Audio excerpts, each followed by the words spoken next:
சொன்ன சொல்லை காப்பாற்றும் தெய்வம் உம்மையன்றி யாரும் இல்லை.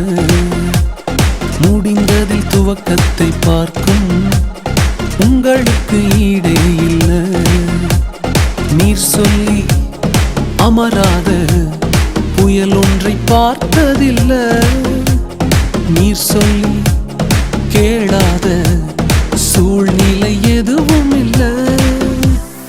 ஆராதனை ஆராதனை சொன்ன சொல்லை காப்பாற்றும் இயேசுவுக்கே. ஆராதனை ஆராதனை வார்த்தையை நிறைவேற்றும் இயேசுவுக்கே. ஆராதனை ஆராதனை சொன்ன சொல்லை காப்பாற்றும் இயேசுவுக்கே. ஆராதனை ஆராதனை வார்த்தையை நிறைவேற்றும் இயேசுவுக்கே.